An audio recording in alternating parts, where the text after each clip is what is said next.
As World War II raged on and the Third Reich's defeat became inevitable, a secret meeting took place at the Red House Hotel in Strasbourg on August 10, 1944. The attendees were not just military men, but powerful Nazi industrialists, financiers, and high-ranking SS officials.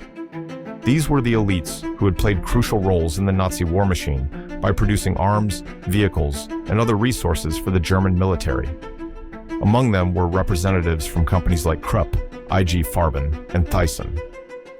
The alleged organizer of the meeting was Dr. Scheid, an SS officer tasked with ensuring the long-term survival of Nazi influence. The Red House meeting, according to various reports and conspiracies, was no ordinary war meeting. The Nazis knew they were losing the war militarily, but they wanted to ensure they wouldn't lose economically. Their goal was to preserve their power and wealth by shifting their focus from politics to economics. Rather than ruling through a military dictatorship, the Nazi elite sought to control post-war Europe through financial influence and corporate power. At the heart of their plans was the idea of creating a covert economic network that would infiltrate industries, dominate key sectors, and control the economic direction of Europe once the dust settled. They aimed to re-establish their influence by hiding assets abroad, establishing multinational corporations, and ensuring that their money flowed through neutral countries like Switzerland. In essence, they wanted to survive the defeat of Nazism by dominating Europe economically through hidden wealth and industrial power. The Nazis faced several obstacles in turning their sinister ambitions into reality. First, Germany was being bombed into submission, with its industries and infrastructure in ruins. Many of the leading industrialists and financiers who supported the Nazi regime feared arrest or execution, knowing they could be tried as war criminals in the aftermath of the war. Additionally, the Allies were preparing the Nuremberg trials, which sought to hold accountable not just the Nazi political leaders, but also the economic enablers who had profited from war crimes and genocide. Moreover, Germany's post-war reconstruction would be tightly controlled by the victorious Allies, particularly the United States, the Soviet Union, Britain, and France, who were intent on dismantling the Nazi apparatus and purging the country of its fascist ideology. With these challenges in mind, Nazi industrialists had to operate in the shadows, diverting funds and shifting their assets away from Allied scrutiny. To avoid prosecution and preserve their influence, the Nazi industrialists set about transferring their wealth into neutral countries. Switzerland, in particular, became a safe haven for Nazi gold, money, and stolen assets. According to reports, the industrialists at the Red House meeting planned to use Swiss banks to funnel their wealth into international businesses. These businesses would then operate as fronts for Nazi interests, allowing the economic elite to maintain their influence in the post-war period. Swiss neutrality was key to this strategy. During the war, Switzerland had acted as a financial intermediary for Nazi Germany, and after the war, it continued to play a role in hiding Nazi wealth. Allegedly, millions in looted gold and assets from occupied Europe were smuggled into Swiss banks. In addition to hiding their wealth, the Nazi industrialists began setting up multinational corporations to operate in different countries, often under new names or through intermediaries.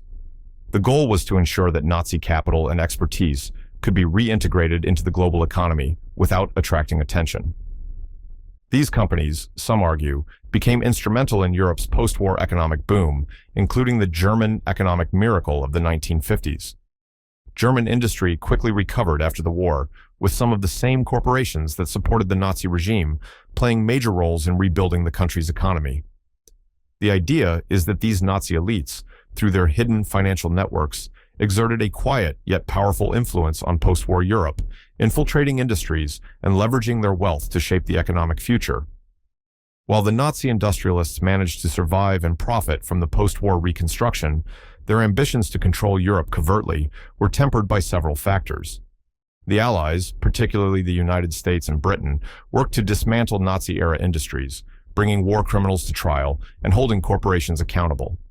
Several industrialists, including those from IG Farben and Krupp, were prosecuted during the Nuremberg trials, and many Nazi assets were seized. Moreover, the political climate of post-war Europe was drastically different from what the Nazis had envisioned.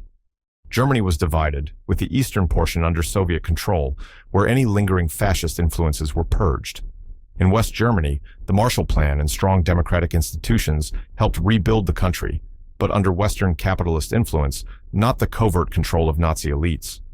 While German corporations recovered and prospered, the old guard of Nazi industrialists found themselves under close scrutiny, their influence diluted by new global economic forces.